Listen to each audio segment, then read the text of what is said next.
नमो हरिहंताणं नमो सिद्धाणं नमो आयर्याणं नमो वज्रायाणं नमो लोहे सवसा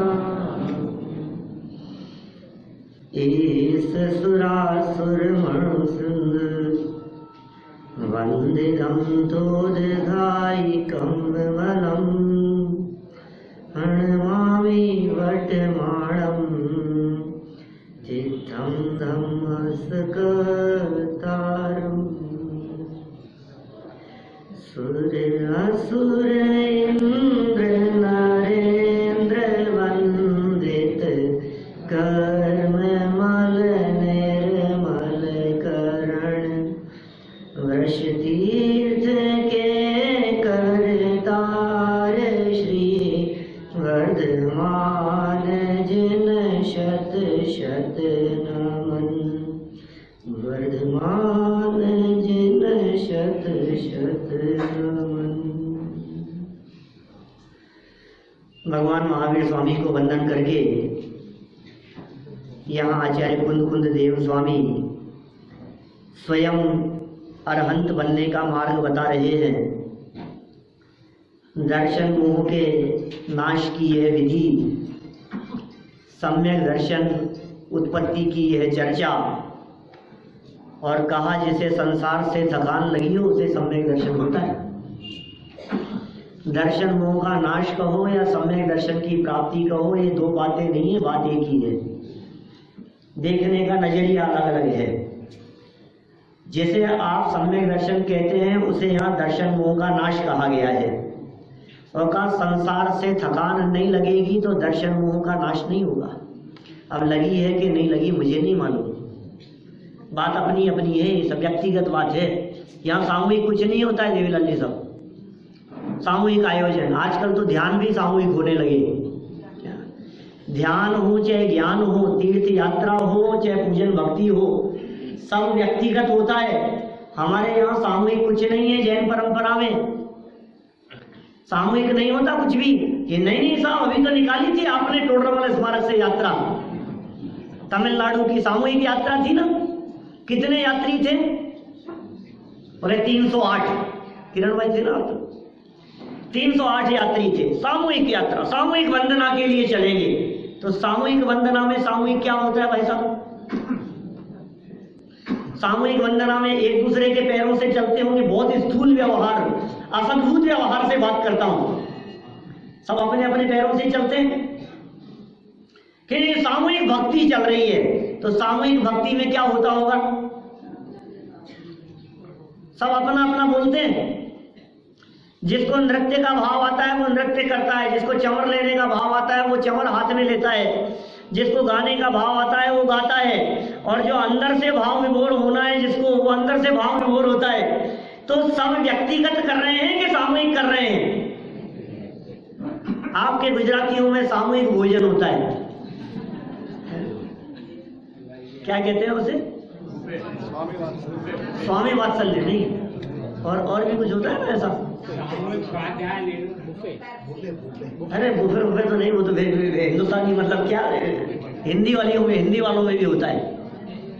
तो सामूहिक होता है ना ऐसा। वो क्या कहते हैं, एक निमंत्रण, क्या परिवार, आप समझ गए ना आप लोग? मैं नहीं समझा, कोई बात नहीं, आपका शब्द भाव समझ गए सब। मेरा तो ये कहना है, जब आपके सामूहिक भोजन चलता है भोजनालय में, तो सब व्यक्तिगत भोजन करते हैं कि सामूहिक करते हैं? सब अपना अपना पेट भरते हैं कि आप जब सामूहिक चल रहा है ना रजनी भाई, तो मैं करूंगा तो आपका पेट भर जाएगा? क्यों? फिर सामूहिक क्या है? कुछ सामूहिक नहीं है। ये तो अभी भक्ति भी नहीं जानता है।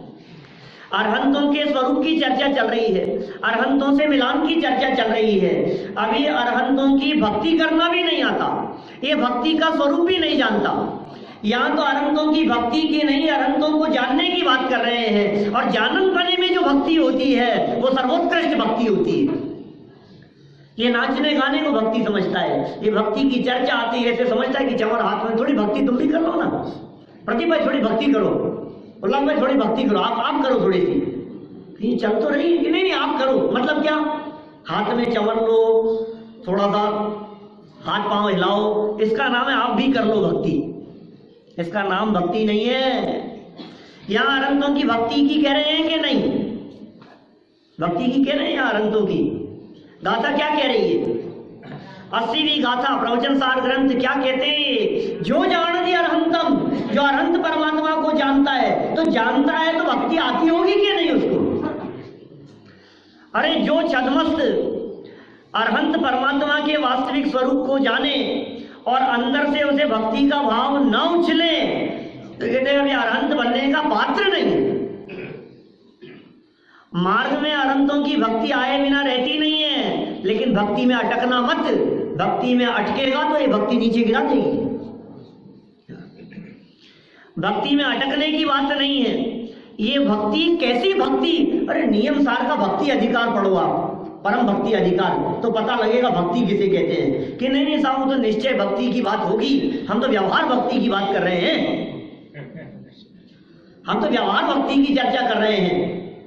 तो क्या लिखा वहां, बोलो रजनी भाई, परम भक्ति अधिकार 135वीं गाथा, शैलेश भाई क्या कहते हैं, कैसी भक्ति की बात करते हैं। मुक्तिगत नर श्रेष्ठ की भक्ति करे गुण भेद से, वह परम भक्ति कही है जिन सूत्र में व्यवहार से। क्या कहा लो, 135वीं गाथा नियम सार की परम भक्ति अधिकार, वे क्या कह रहे हैं वहां, भक्ति का स्वरूप निश्चय भक्ति नहीं। अरे निश्चय भक्ति में तो भक्त और भगवान का भेद नहीं रहता, उसका नाम निश्चय भक्ति है। निश्चय भक्ति तो अभेद होती है, जहां जानने वाला और जानने में आने वाला ऐसे दो भेद नहीं खड़े होते। भक्त और भगवान ऐसे दो भेद खड़े हो गए, ये भक्ति व्यवहार भक्ति है। निश्चय भक्ति कैसे होती है, प्रभु तुम्हारे में और मेरे में कोई अंतर नहीं है, अब अंतर नहीं दिखाई देता, इसका नाम निश्चय भक्ति है। गुण भेद से भक्ति, अब तो गुण भेद से भक्ति नहीं आती, इसको व्यवहार से भक्ति का पता नहीं है। निश्चय भक्ति का स्वरूप क्या होगा, ये निश्चय भक्ति तब होती है जब अरहंत परमात्मा को देखकर अपने स्वरूप से मिलान कर अरहंतों से दृष्टि हटे और अपने में दृष्टि समा जाए, तो वो निश्चय भक्ति होती है। दृष्टि अरहंतों और अपने इन दोनों के स्वरूप के मिलान में लगी रहे, ये विकल्पात्मक है, ये सविकल्प भक्ति है। इस सविकल्प भक्ति को व्यवहार भक्ति कहते हैं। जब तक विकल्प है तब तक व्यवहार है, और विकल्प टूटकर निर्विकल्प स्वरूप की अनुभूति हो तो वो परम भक्ति है, वो निश्चय भक्ति है। कैसी भक्ति किया करते थे आचार्य कुंद स्वामी, जैसी भक्ति स्वयं करते थे उस भक्ति का स्वरूप बतलाया है। अरहंतों की भक्ति करना सिखा रहे हैं हमारे को। स्वरूप जाने नहीं और कहे भक्ति है, स्वरूप जाने बिना भक्ति होती भी नहीं है। अरहंतों का स्वरूप जानने वालों को अरहंतों की भक्ति होती है। अरे गुरुदेव को जो पढ़े नहीं, गुरुदेव को जो सुने नहीं और कहे कि गुरुदेव की जय जयकार करे, तो कहा तेरी भक्ति सच्ची भक्ति नहीं। जो उनके हृदय में बैठ करके बात करता है, जिसने उनको पढ़ा है, जिसने उनको समझा है, जिसने उनको सुना है, जो उनकी वाणी के मर्म को समझता है, उसके हृदय में सच्ची भक्ति होती है। मैंने एक बार कहा था मंगलायतन में, मैंने कहा सम्यक दृष्टि ज्ञानियों के हृदय में गुरुदेव की भक्ति है। तुम क्या जानो गुरुदेव की भक्ति क्या होती है? क्या? उनके लिए भजन और गीत गाने का नाम उनकी भक्ति नहीं है। जिस स्वरूप को उन्होंने बतलाया, जो मार्ग उन्होंने दिखाया, जिनवाणी की इन गाथाओं को खोल खोल करके, जिनवाणी माँ के हृदय को खोल खोल करके जो उन्होंने मर्म समझाया है, उस मर्म को समझे और जाने बिना तुम्हारे हृदय में गुरुदेव की सच्ची भक्ति आ सकती नहीं है। किसको होगी सच्ची भक्ति? बहुत अच्छा बोलते हैं, बहुत अच्छा बोलते हैं। क्या अच्छा बोलते हैं, ऐसे थोड़ी ना काम चलता है। वो अच्छे का अच्छापन समझ में आया है या नहीं? फिर सब बड़ा मजा आता है तो बोलते हैं ना, हाँ बस आज जब वो आ करते हैं ना तो हमें बहुत मजा आता है। अरे वो जो स्वाद लेकर के जो वाणी उनकी निकलती है, और वाणी के काल में भी जो निरंतर उस वाणी से भिन्न अपने आप को अनुभव करते हैं, ये स्वरूप तेरे ख्याल में आता है क्या? अरहंतों का बहिरंग स्वरूप समझ में नहीं आता है, या अंतरंग स्वरूप यहाँ बतलाना चाह रहे हैं। ये द्रव्य गुण पर्याय से मिलान करने की बात कर रहे हैं। अभी तू छत्र चमर भामंडल वाले अरहंत को नहीं पहचानता, अभी तू उनकी नासाग्र दृष्टि को नहीं पहचानता। अरे उनका बहिरंग स्वरूप भी अंतरंग स्वरूप को दर्शाने वाला है प्रभु। क्या उनकी नासाग्र दृष्टि वे पर को देखते नहीं है? देखो तो जरा अरहंतों को, किसको देखते हैं वे? रोजाना दर्शन करने के लिए भगवान के पास में जाता है, रोज भगवान को देखता है, कभी तो भगवान ने आंख उठा के तेरी तरफ देखा होगा? कभी देखा सुनील भाई? भगवान ने नहीं देखा आपकी तरफ। क्या करते हैं वो? क्या कर रहे हैं वो? नासाग्र दृष्टिवंत भगवंत वे क्या कर रहे हैं? वे अपने स्वरूप को देख रहे हैं। उनकी नासाग्र दृष्टि, अरे हमारे परमात्मा अपने आप को देखते हैं, जो स्वयं अपने आप को देखते हैं, वे भक्तों को बतलाते हैं, सुन मेरे बगल में आकर के बैठने का मार्ग मेरी तरफ देखना नहीं, अपने आप की तरफ देखना है।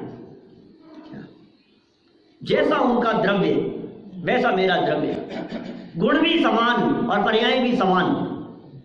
क्या कह रहे हैं यहाँ? मिलान तो करो। समान कहने से थोड़ी ना काम चलेगा, थोड़ा मिलान करके देखो, अरहंत परमात्मा के साथ में मिलान करके देखो। और जिनका मिलान होता है उन सम्यक दृष्टि ज्ञानी जीवों को सच्ची भक्ति उनके प्रति आए बिना रहती नहीं। भक्ति का निषेध नहीं है, लेकिन भक्ति में अटकेगा तो परमात्मा नहीं बन पाएगा, ये समझ लेना। यहाँ भक्त बनाने का मार्ग नहीं है, यहाँ तो परमात्मा बनाने की विधि की चर्चा चलती है। कैसे परमात्मा बना जाता है, वो भगवान कैसे होते हैं, कैसे बन गए हैं वे भगवान, ये जानो। तो कहा अरहंत परमात्मा को जानो। देखो गाथा खुली है सामने, बोले किस किस को याद हुई? उम्मीद करता हूं इतनी बड़ी सभा में से बहुत आए तो लोगों को याद नहीं हुआ होगा। दो चार को तो हो गया ना। चलो बोलते हैं, कल और राहुल भाई याद करनी है ना? और फिर याद हो गई? अरे वाह यार, बहुत बढ़िया। सुनाओगे क्या एक बार? चलो रहने दो, कोई बात नहीं, याद है, विश्वास है मुझे। बोलता हूँ आधा आधा चरण रिपीट करना। जो जान दियर हंतम,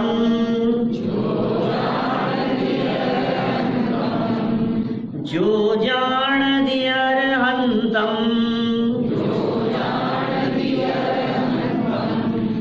दौवत् गुणत् पज्जयते हिम,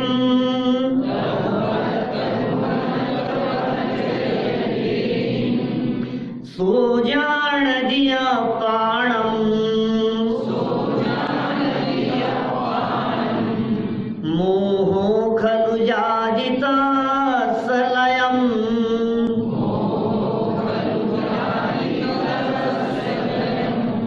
क्या कह रहे हैं? जो अरहंत परमात्मा को जानता है, ये शुभ राग है, ये विकल्पात्मक भक्ति की चर्चा है। दवत्त गुणत्त पज्जयते हिम, द्रव्यपने, गुणपने, पर्यायपने जानता है, इससे अभी मोह का नाश नहीं होगा, क्योंकि ये सविकल्प दशा है, अभी ये विकल्पात्मक भूमिका है। तो तब उनको जानने के पश्चात सो जान दिया पाणम, जो आत्मा को जानता है। देखो गाथा बहुत सरल है भाई, गाथा कितनी सरल है। जो अरहंत परमात्मा को जानता है, द्रव्य गुण पर्याय से जानता है, अपनी आत्मा को जानता है, मोह नाश हो जाता है। कितनी सरल गाथा है अरुण भाई, बहुत सरल है। इसमें क्या है बात? लेकिन भाई बहुत गंभीर है, बात बहुत गंभीर है। तो अरहंत परमात्मा को बाहर से नहीं देखना, तो अरहंत परमात्मा को औदारिक शरीर से नहीं देखना, तो अरहंत परमात्मा को बाह्य वैभव से नहीं देखना। अरे ये छत्र चमर समूह शरण आदि बाह्य वैभव ये अरहंतों का वैभव है भी नहीं, ये अरहंतों का वैभव नहीं है। समूह शरण में बैठे हुए अरहंत परमात्मा, ये समूह शरण उनका वैभव नहीं है, उनका वैभव कुछ और है, अरहंतों का स्वरूप कुछ और है। कौन होते हैं अरहंत? कैसे होते हैं अरहंत?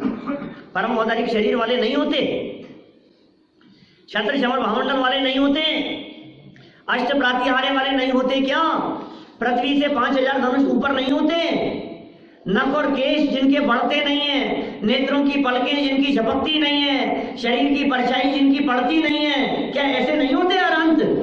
कि तू जानता नहीं है, ये सब पराश्रित दशा है, ये सब जड़ की अवस्था है। और अरहंत पौद्गलिक अवस्था का नाम नहीं, अरहंत तो आत्मा की अवस्था का नाम है। अरहंत किसकी अवस्था है? अरहंतों को जानने की बात चल रही है तो किसे जान रहा है? द्रव्यपने गुणपने जानने की चर्चा चल रही है तो किसे जान रहा है? तो जिसे जान रहा है वो अरहंत द्रव्य नहीं है, वो असमान जाति द्रव्य पर्याय है। उससे मत देख, तो द्रव्यपने देख। कैसे दिखेंगे अरहंत परमात्मा? तो क्या लिखा बोलो आचार्य कुंद स्वामी ने? अन्यत्र लिखा ये अरहंत अवस्था है। किसकी? अरहंती नहीं, पांचों परमेश थी। क्या गाथा लिखी याद है ना नवीन भाई? हरिहंत सिद्धाचार्य पाठक साधु है परमेष्ठीपन, सब आत्मा की अवस्थाएं आत्मा ही है शरण। क्या है सब? अरहंत किसकी अवस्था है?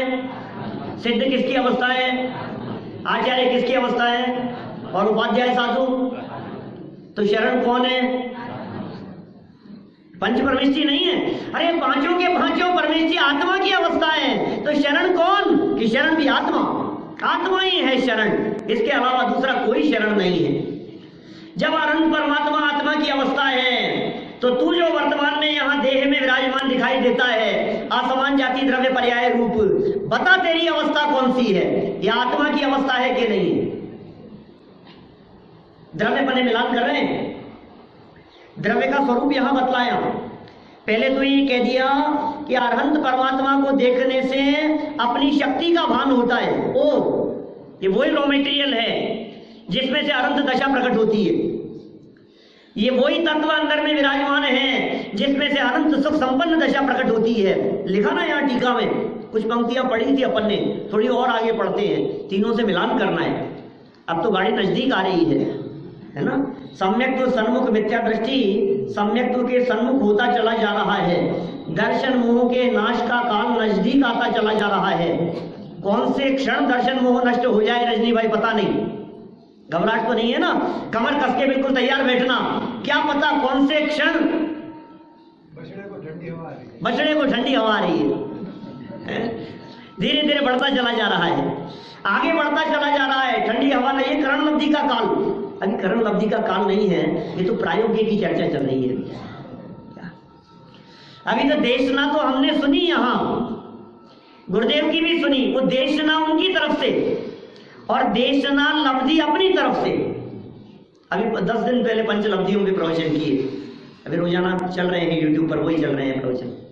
मंगलायतन में प्रथमोपशम सम्यक्त्व प्रकट होने की विधि, 5 लब्धियां, क्षेयोपशम विशुद्धि देशना प्रायोग्य करण लब्धि। फिर उसने करण लब्धि के तीनों भेदों की चर्चा। अधेकरण का स्वरूप क्या है, अपूर्वकरण का स्वरूप क्या है, अनिवृत्तिकरण का स्वरूप क्या है, तो टोटोलॉजी के हिसाब से। और उसमें हमने ठंडी हवा की चर्चा की थी। थोड़ी सी गर्मी लग रही है कि हवा आ रही है? थोड़ी गर्मी लग रही है। नवंबर जा रहा है लेकिन फिर भी गर्मी नहीं मिटी। अभी गर्मी मिटी के नहीं? ये देखो यहाँ जिनवाणी की चर्चा सुनने पर ये अनादिकाल का ताप मिट जाता है भाई। जो वास्तव में, टीका की पहली लाइन, जो वास्तव में अरहंत को द्रव्य रूप से, गुण रूप से और पर्याय रूप से जानता है, वह वास्तव में अपने आत्मा को जानता है। वास्तव में जानता है। किसको जानता है? अपने आत्मा को जानता है। अब ये जो अपने आत्मा को जानता है ना, इसको ध्यान रखना, नहीं सब गड़बड़ हो रही है अभी। क्योंकि दोनों में निश्चय से अंतर नहीं है।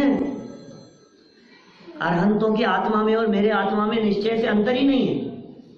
निश्चय से अंतर नहीं है इसका मतलब अंतर तो ऊपरी ऊपरी दिखाई देता है, अंदर माल में कोई फर्क नहीं है।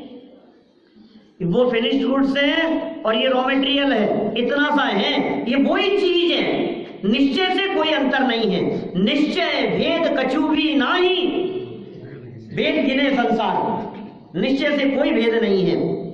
तो कहा यहाँ और अरहंत का स्वरूप कैसा है?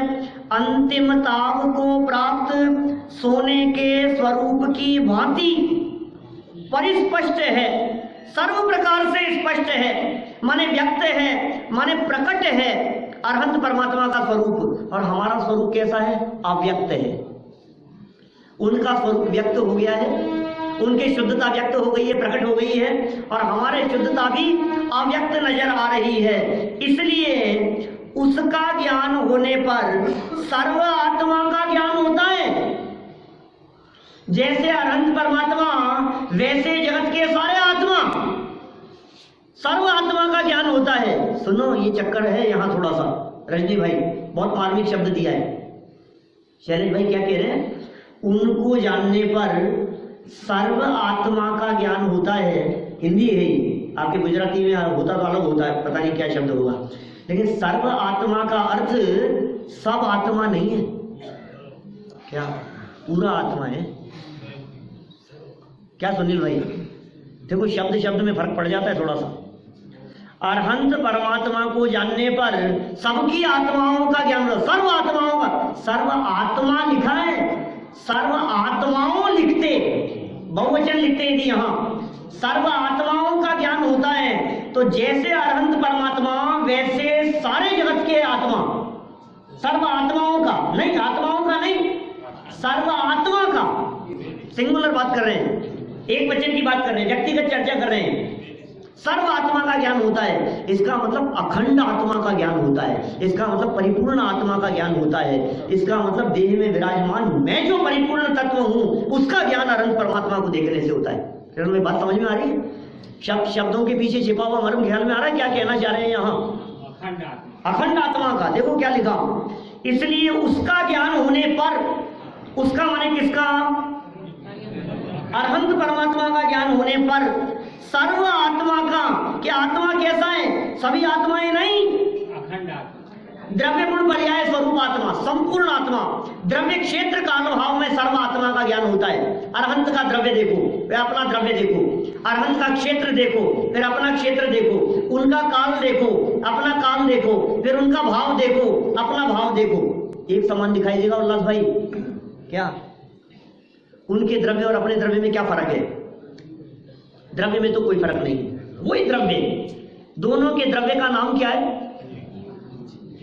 जीव द्रव्य है दोनों के द्रव्य का नाम। और क्षेत्र की अपेक्षा से देखो, अरहंत परमात्मा कितने क्षेत्र में रहते हैं? स्व क्षेत्र में रहते हैं। उस स्व क्षेत्र का नाम क्या है? वो कितना है वो स्व क्षेत्र? असंख्यात प्रदेशी। अरहंत परमात्मा का क्षेत्र असंख्यात प्रदेशी और अपना क्षेत्र असंख्यात प्रदेशी। इसका मतलब अरहंत भगवान का बंगला जितना बड़ा है ना, अपना भी उतना ही बड़ा है। माने जितना अरहंतों का मकान है, जितने एरिया में है, आपका कितने गज का है? ये 333। हमारा भी जयपुर में 333 गज का ही है, इतना ही बड़ा है। अच्छा बराबर है, इतना ही? पंडित जी आपका भी इतना बड़ा मकान है कि नहीं? सुनो तो सही, ये तो कह रहे हैं जितना अरहंत परमात्मा का असंख्यात प्रदेश। और कितने असंख्यात प्रदेश भाई साहब? एक सूत कम ज्यादा नहीं है, 1 इंच कम ज्यादा नहीं है, एक प्रदेश कम ज्यादा नहीं है, ऐसा मिलान है। माने मिलान का अर्थ ऐसा नहीं कि सुनो जैसी ये किताब है ना ऐसी वो किताब है, इसमें तो बहुत फर्क नजर आएगा।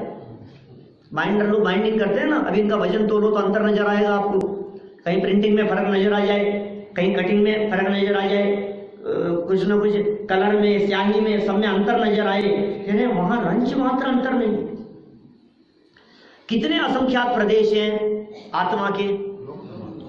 लोक प्रमाण असंख्यात। और अरहंत परमात्मा की आत्मा के माने क्षेत्र की दृष्टि से देखो तो कोई फर्क नहीं है, द्रव्य की दृष्टि से कोई फर्क नहीं है, क्षेत्र की दृष्टि से अरहंत परमात्मा में और मेरे में कोई फर्क नहीं है। अच्छा काल की दृष्टि से तो अंतर होगा। काल कितना है अरहंत परमात्मा का? अनादि अनंत, अनादि अनंत अनंत है। क्यों? अरे अनंत मत देखो, उनका द्रव्यत्व पना देखो। समझ में आ रही है बात? द्रव्य नहीं, द्रव्यत्व। गुण नहीं गुणत्व, पर्याय नहीं पर्यायत्व, पर्यायपना, उस एंगल से देखना है अभी हमारे को। क्षेत्र की दृष्टि से वे असंख्यात प्रदेशी, मैं असंख्यात प्रदेशी, काल की दृष्टि से वो अनादि अनंत और मैं भी अनादि अनंत, और भाव पक्ष में ग्रहण किए जाते हैं गुण। अरहंत परमात्मा के गुण कितने हैं और हमारे गुण कितने हैं? अनंत, बराबर उतने ही।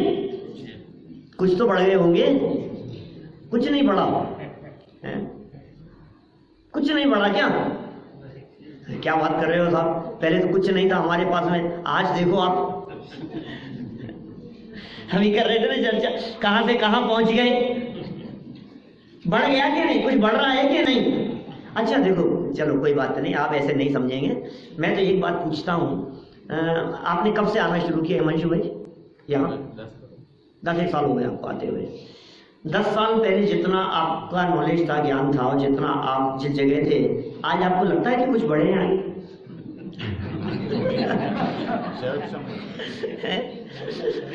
कुछ लगता है कि कुछ बढ़े? नहीं बढ़े कुछ भी। अरे साहब वो तो उस समय तो कुछ नहीं था, आज देखो आप। पहले तो हमारे पास में कुछ नहीं था, तो अनंत का कुछ बढ़ा कि नहीं बढ़ा? अरे अनंत गुणों में एक गुण की भी वृद्धि नहीं हुई। अब हमारा एक प्रश्न है ये कि साहब जब द्रव्य की अपेक्षा से समान है, क्षेत्र की अपेक्षा से समान है, काल की अपेक्षा से समान है, भाव की अपेक्षा से उनमें अनंत गुण, मुझमें भी अनंत गुण, तो एक प्रॉब्लम ये है, वे अनंत सुखी है और ये दुखी है, ऐसा क्यों? जब समान है तो ये चक्कर क्या है? बोलो।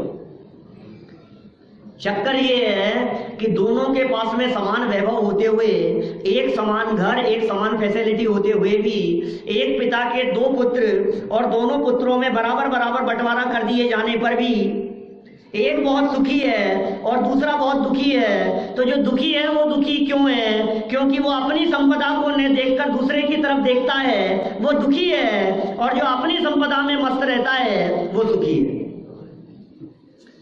संपदा में फर्क नहीं है, संपत्ति में कोई फर्क नहीं है, वैभव में कोई फर्क नहीं है, लेकिन अपना वैभव होते हुए भी जो दूसरे की तरफ देखता है, वो दूसरे की तरफ देखने वाली दृष्टि दुष्ट है। क्या? दुष्ट, दुष्ट कहते हैं ना। दुष्ट माने क्या? दो इष्ट, दो माने दूसरा, और इष्ट माने अच्छा लगे। जिसको दूसरा अच्छा लगे वो दुष्ट। तुम्हें क्या पसंद आता है बतलाओ? अरे अरहंत परमात्मा के उन अनंत गुणों में अपने में अपनापन हो गया है, इसलिए वे अनंत सुखी हैं, और तूने अपने वैभव को नहीं पहचाना है, इसलिए तू वहां दुखी है। सबके पल्ले लाल, लाल बिना मुझे बार बार बोलते थे, काहे भय कंगाल। कंगाल क्यों दिखाई दे रहा है? कंगाल क्यों दिख रहा है? गांठ खोल देखी नहीं, गांठ खोल करके नहीं देखी भैया, इसलिए कंगाली नजर आ रही है। ये अनंतों के पास जाकर के भीख मांगता है, कहता है हे प्रभु आप अनंत सुखी हो और मैं अनंत दुखी हूं, और अनंत है आपके पास में। सुनो प्रभु, थोड़ा सा आप अपने अनंत में से मुझे दे दोगे ना, आपके कोई फर्क नहीं पड़ेगा, थोड़ा सा दे दो। हे अनंत परमात्मा, आपके अनंत सुख में से थोड़ा सा मुझे दे दो, कोई फर्क नहीं पड़ेगा। बड़े अकड़ करके बोले एक दिन, जैसे ही मैंने मांगा, पहली बार देखी मैंने ऐसी दादागिरी उनकी। किनकी? अनंत परमात्मा की। मैंने उनसे थोड़ा सा मांग क्या लिया, बड़े अकड़ करके दादागिरी में बोले मेरे से कि क्या बोले कि सुन, मुफ्त का माल नहीं है, मेहनत से कमाया, ये मुफ्त का नहीं है। अरे तेरी तरह मैं भी दर दर की ठोकरें खाता था, न मालूम कितने देवी देवताओं के चक्कर लगाता था, और सुख की तलाश के लिए हाथ में कटोरा लेकर भीख मांगता फिरता था, किसी ने मुझे नहीं दिया, और जब मिला तो अपने स्वभाव के अवलंबन से, अपने ही पुरुषार्थ से मुझे प्राप्त हुआ है। अब जो अनंत पुरुषार्थ से प्राप्त हुआ है ना, ये ऐसे नहीं दिया जाता है। और यदि तुझे चाहिए तो एक बात जरूर कह सकता हूं, मैं तो नहीं दूंगा, तू मेहनत कर, तुझे भी मिल जाएगा। क्या? तो तू कर प्रयास, तू अभ्यास कर, तुझे भी प्राप्त हो जाएगा। भाई साहब ये अनंत परमात्मा तुम भक्तों को कुछ नहीं देत, अपने समान बस बना ले। क्या हमारे दीपक जी गाते होंगे भजन, मैं क्या मांगू भगवान, क्या है भजन? अपने समान बना लो। हाँ नहीं आगे क्या है बताओ तो सही, बोल क्या? मैं क्या मांगू भगवान से क्या मांगू,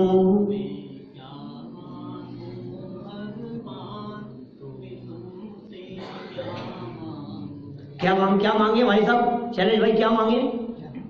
मैं इसमें सुधार करता हूं थोड़ा सा, आप मत करना।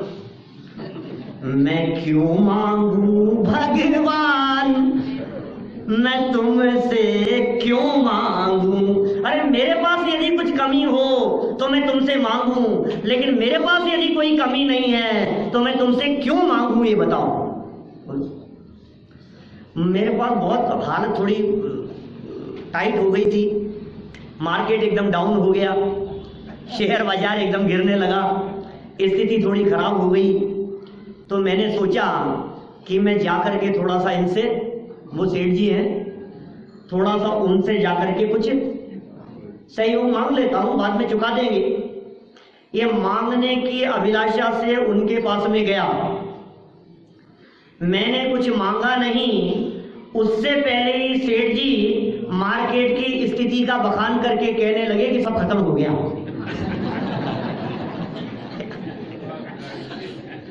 बोलो मांगना कि नहीं मांगना? अब मांगना कि नहीं मांगना? देवलाल जी तो अब क्या मांगेगा? अब जब दिख रहा है उनकी हालत, अब क्या मांगेगा? अब स्थिति को पलट दो थोड़ा सा।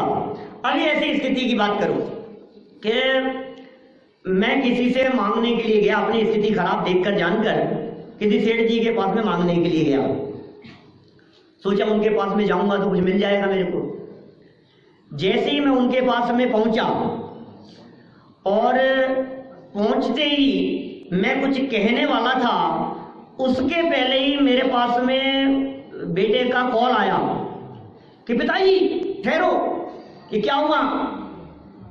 कि अपने घर में वो दादी का बेड लगा था ना, अभी सफाई के दौरान, उनका तो स्वर्गवास हो गया था कुछ समय पहले, और अभी सफाई के दौरान उनके बेड में से 1500 के नहीं क्या तो डायमंड निकले हैं बहुत सारे। क्या कि तो रहने दे, बाद में बात करेंगे, अभी तो मांग लेने दे। अब कहाँ मांगेगा? अब मांगना कि नहीं मांगना बोलो? जैसे ही मुझे मेरे वैभव का पता लग गया, अब मांगना कि नहीं मांगना? अरे भिखारियों की वृत्ति तो तब तक ही चलती है, तब तक ही दिखती है जब तक अपने वैभव की खबर नहीं। जिसको अपने निज वैभव की खबर हो गई, जिसने अपने अंतरंग वैभव को पहचान लिया, अभी भीख मांगने की वृत्ति नहीं होती, अब भिखारीपन नहीं होता अरहंतों के सामने। अरहंतों के सामने क्या भिखारीपन की बात करूं?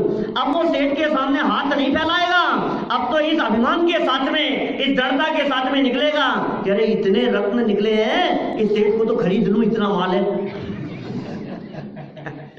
जिनके पास में मांगने आया था, अरे अनंत परमात्मा जो अनंत सुखी नजर आते हैं, अनंत सुख की खान इस देह देवालय में विराजमान है। प्रति क्षण अनंत अनंत अनंत अनंत अनंत अनंत अनंत अनंत सुख प्रति क्षण निकलता रहे, ऐसी पर्यायों का समुदाय ये देह देवालय में विराजमान अनंत शक्तिमान तत्व अंदर में बैठा है। पहचानो अपनी शक्ति को। अपनी शक्ति को पहचानता नहीं है, इसलिए दर दर की ठोकरें खा रहा है। पहचाना नहीं अपने स्वरूप को।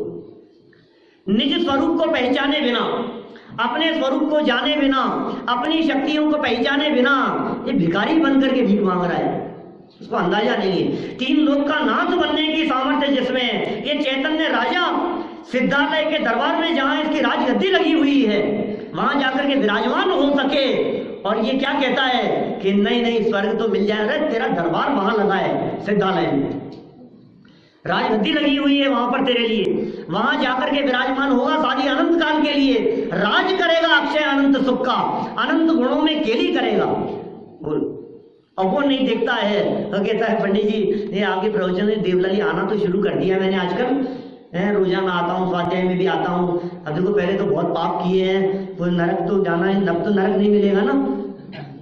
कौन से स्वर्ग तक जाते हैं इस पंचम काल में? 16वें स्वर्ग तक। इस पंचम काल में कौन से स्वर्ग तक जाते हैं? 16वें तक है। इतना तो भरोसा करो, घबराओ मत। कह रहा हूं मतलब 16वां मतलब 16वां। तो कौन सा मिल जाएगा? रोजाना आओगे तो कौन सा मिलेगा? वो रोजाना आना पड़ेगा। लेकिन प्रदीप भाई 16वां नहीं तो छठा तो मिल ही जाएगा अपने को। 5वां, पहला दूसरा भी चलेगा अपने को, तो कोई बात नहीं। पहला दूसरा चलेगा। हम तेरे को क्या दे रहे हैं और तू क्या मांग रहा है? हम तेरे को कौन सा मार्ग बतला रहे हैं और तू कहाँ अटक रहा है? ये अटकने के स्थान है। किसी दरिद्री को यदि चिंतामणि रत्न मिल जाए, किसी दरिद्री को यदि चक्रवर्ती सम्राट ये कहे कि मैं तुझसे बहुत प्रसन्न हूं, मांग, तू क्या मांगता है? बोल क्या मांगना है तुझे?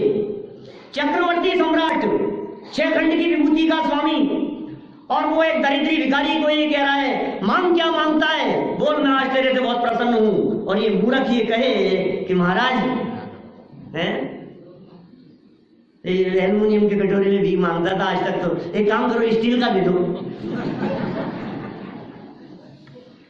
थोड़ा स्टैंडर्ड बढ़ जाएगा, थोड़ा सा मेहरबानी हो जाएगी आपकी। अरे तेरे को ये मिल सकता है कि पीढ़ियों की दरिद्रता मिट जाए। बोल आज ये अवसर आ गया है, जन्म जन्मांतरों की दरिद्रता मिट जाए, आज ये अवसर आ गया है। तू क्या मांगता है? तेरा भिखारी पर नहीं मिटता है। अनंतों की शरण में आकर के तू स्वर्ग मांगता है। तुझे अंदाजा नहीं है देवगति के भव असंख्यात बार मिले तो एक बार मनुष्य पर्याय मिलती है। आगम प्रमाण से बात करता हूं, तर्क युक्तियों से सिद्ध कर सकता हूं, समय सीमित करूंगा नहीं। गाथा बहुत गंभीर है, बहुत मार्मिक है, चर्चा में बिल्कुल इससे कहीं हटना नहीं चाहता, इधर उधर की बातें लाना नहीं चाहता। मैं तो अरहंतों से मिलान की बात करता हूं, इसके अलावा दूसरी कोई चर्चा नहीं, सिर्फ यही बात। कितनी मार्मिक बात कह रहे हैं। तो कितना कहा हमने? तुझे देवगति चाहिए, देवगति चाहिए तुझे, असंख्यात, 1 2 नहीं, 5 50 नहीं, असंख्यात भव देवगति के मिले भाई साहब, और एक भव मनुष्य का नसीब नहीं। देव लोग तरसते हैं मनुष्य पर्याय प्राप्ति के लिए। ये मूर्ख कहता है मैं मर करके देव बन जाऊं, इसका अंदाजा ही नहीं ये क्या बोल रहा है, ये क्या मांग रहा है। तेरी स्थिति ऐसी है, ये रास्ता यहां से तेरी जो फ्लाइट है, यहां से जो ट्रेन है, ये डायरेक्ट अरहंत दशा तक जाती है।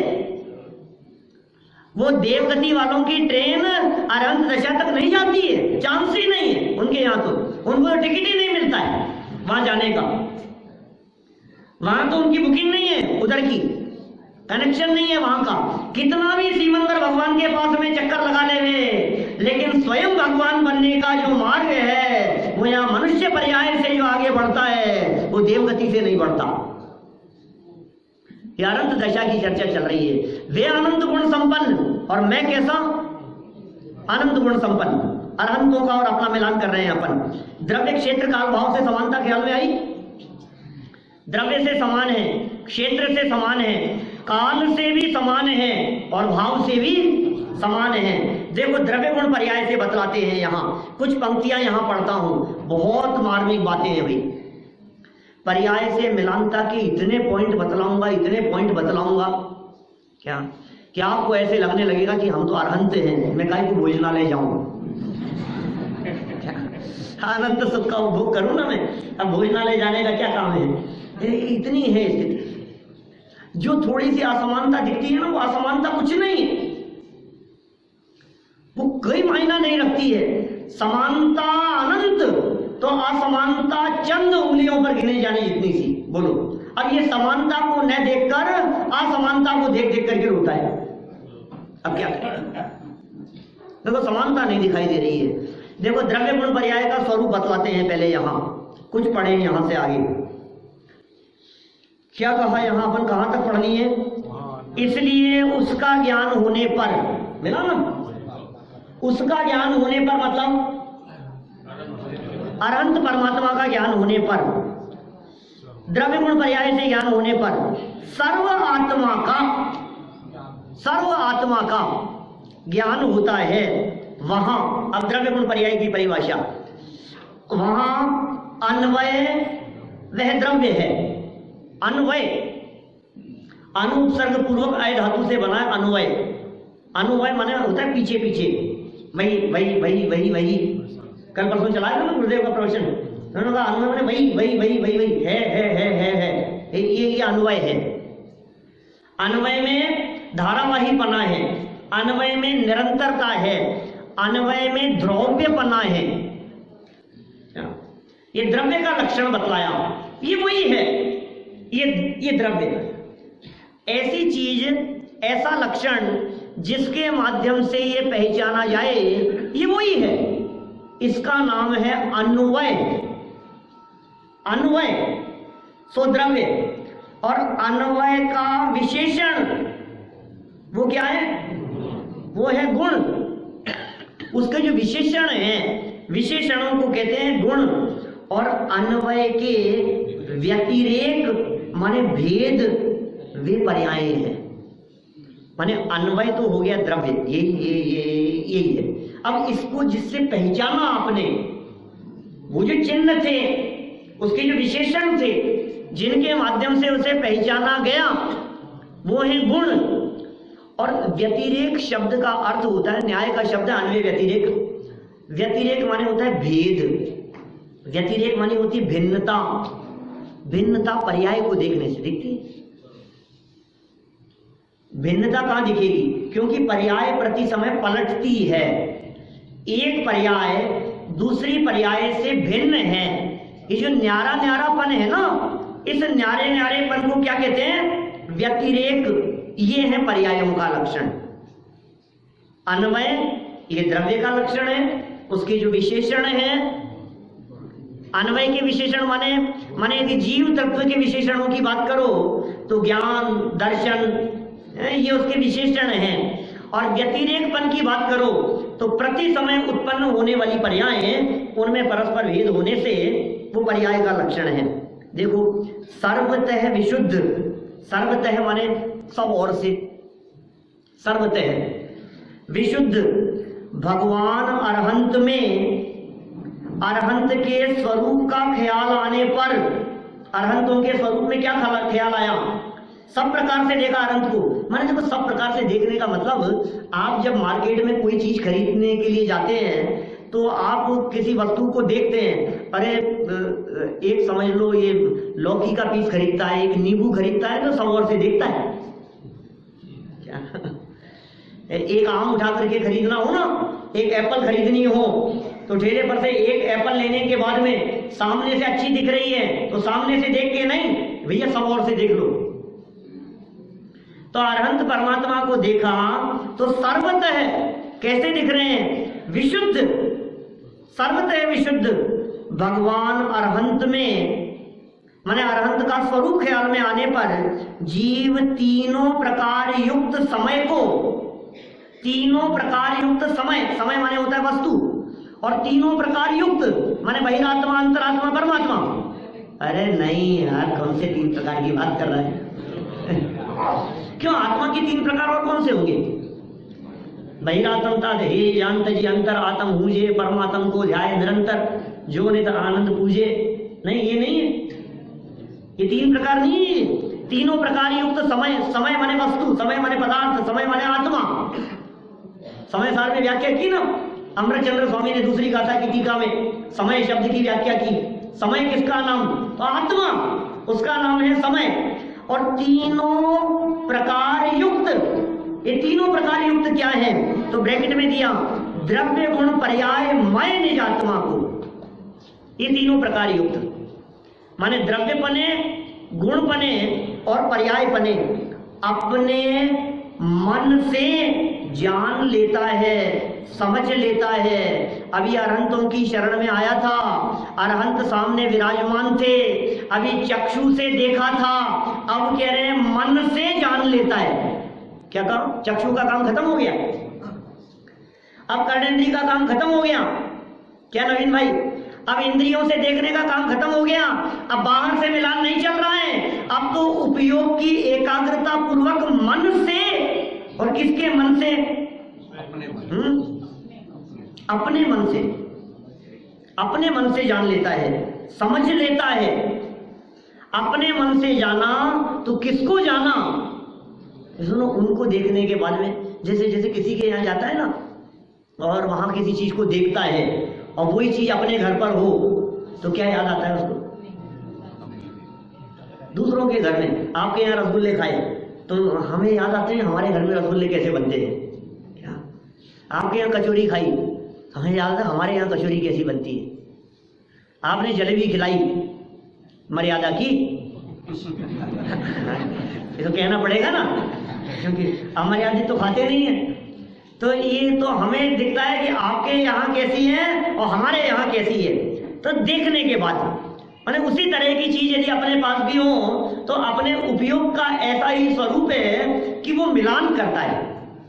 क्या अभी तो ये क्या करता है? परिवार वालों का मिलान करता है, अपने बच्चे का पड़ोसी के बच्चे से मिलान करता है। अपनी पत्नी के मिलान की बात नहीं कह रहा, पड़ोसी से करते हैं लोग दुनिया में लेकिन ये जहां देखता है ना कुछ, वहां ये अपने से दूसरे के मिलान करता है। और वो मिलान कहाँ होता है? पहले चक्षु से देखता है, कान से उनके बारे में सुनता है और फिर उसके बारे में मन में मिलान करता है। तो अभी अरहंत परमात्मा को चक्षु से देखा, जिनवाणी के माध्यम से कर्णेंद्रिय से उनके स्वरूप के बारे में सुना, अरहंतों के स्वरूप को देखा भी, अरहंतों के स्वरूप को जाना और सुना। अब क्या करना है? बोले अब मन में, मन से जान लेता है, समझ लेता है। ये विधि किसकी चल रही है? अरहंत को जानने की नहीं, आत्मा को जानने की विधि चल रही है भैया। क्या तो क्या करना पड़ेगा आत्मा को जानने के लिए? अरहंत को जानने के लिए क्या करें? चलो ये बताओ। एक बार भोजन पे बुलाएं उनको उसको जानने के लिए क्या करें? अरे जानने के लिए क्या करें? गुरुदेव से जब कभी ऐसा प्रश्न पूछा जाता था कि आत्मा को जानने के लिए क्या करें, उसका उपाय क्या है, तो वो बहुत लंबा मान करते थे वो तो, कि भक्ति करने से आत्मा जानने में नहीं आता, पूजन करने से आत्मा जानने में नहीं आता, तीर्थ वंदना से आत्मा जानने में नहीं आता, दान देने से आत्मा जानने में नहीं आता। कि क्यों नहीं आता? एक सिंपल सा तर्क देते हैं गुरुदेव। तो क्या कहते हैं कि भक्ति करने से भक्ति होगी, आत्मा कैसे ज्ञान का विषय बनेगा? आत्मा को जानना है ना। अच्छा सुनो, रसगुल्ला खाना है, रसगुल्ले का स्वाद लेना है, तो कितने गुलाब जामुन खाएंगे रसगुल्ले का स्वाद है? कितनी एप्पल खाएंगे रसगुल्ले का स्वाद है? तो रसगुल्ले का स्वाद लेने का उपाय क्या है? माला फेरना, जाप करना, अर्घ से आरती उतारना। क्या करें कि हे रसगुल्ले तू सामने विराजमान है, मुझे तेरा स्वाद आ जाए। क्या करें बोलो, उपाय क्या है? एक ही उपाय है, दूसरा कोई उपाय नहीं है। ये जो पंक्ति है ना श्रीमद जी की, एक होए तृण कालमा परमार्थनो पंथ, एक ही मार्ग है। आत्मा को जानने का उपाय तो सिर्फ और सिर्फ आत्मा को जानना ही है। बीजू कहिए केटलू कर विचार, तो विचार कर, दूसरा क्या कहें तेरे को, क्या बातें बतलाएं? ऐसा है कि अरे कोई है ही नहीं दूसरा उपाय, दूसरे उपाय से हो सके ऐसा रास्ता ही नहीं है, एक ही रास्ता है, इसके अलावा दूसरा कोई रास्ता नहीं है। कि साहब आप ये बतला तो रहे हो अनंत को जानना, कि क्या करें? तू बार बार में पूछता है, इसलिए डायरेक्ट जानने का रास्ता इधर होकर के बतला दिया। क्या तू बार बार में पूछता है ना, इसलिए हमने ऐसा किया है। बात तो इतनी है कि आत्मा को जानना है। दर्शन मोह के नाश की विधि क्या है? दर्शन मोह की तरफ देखना नहीं, आत्मा की तरफ देख, दर्शन मोह अपने आप नाश को प्राप्त हो जाएगा। ये रास्ता है। तो फिर हम अनंत को जानने की, अब तू बार बार में कहता है कुछ तो बताओ, कुछ तो बताओ, कुछ तो बताओ, तो क्या कहें? तो वो भी भक्ति पूजन की बात नहीं कही, अरहंत परमात्मा को जानने की ही बात कही है। इसका मतलब जानने के अलावा दूसरा और कोई काम नहीं करना है। ये क्या है? भगवान आत्मा जानने के अलावा दूसरा कुछ कर भी नहीं सकता, जानने के अलावा दूसरा कुछ करना भी नहीं है, जानन क्रिया और जानन क्रिया का ज्ञेय क्या है वो भी निश्चित कर दिया है। अब क्या जानना, कैसे जानना, और वो पर्याय वाली बात तो रह ही गई, लेकिन रहेगी नहीं, क्योंकि मुझे मालूम है जो दोपहर में आएंगे वो सुनेंगे, और जिन्होंने कमर नहीं कसी है, थोड़ी कमर ढीली है जिनकी अभी, वो नहीं आएंगे। कोई बात नहीं, मैं दोपहर में चर्चा करूंगा, पर्याय से मिलान की चर्चा करूंगा, विविध एंगलों से चर्चा करूंगा, और कोशिश ये करूंगा कि आप पर्याय में ऐसा अनुभव कर सकें कि अरे यहाँ इस हॉल में बैठे हुए हम मानो साक्षात अनंत परमात्मा जैसे ही विराजमान हो। तो ऐसे मिलान पूर्वक हम स्वयं अल्पकाल में अनंत दशा प्रकट करें, इस भावना से बात करें।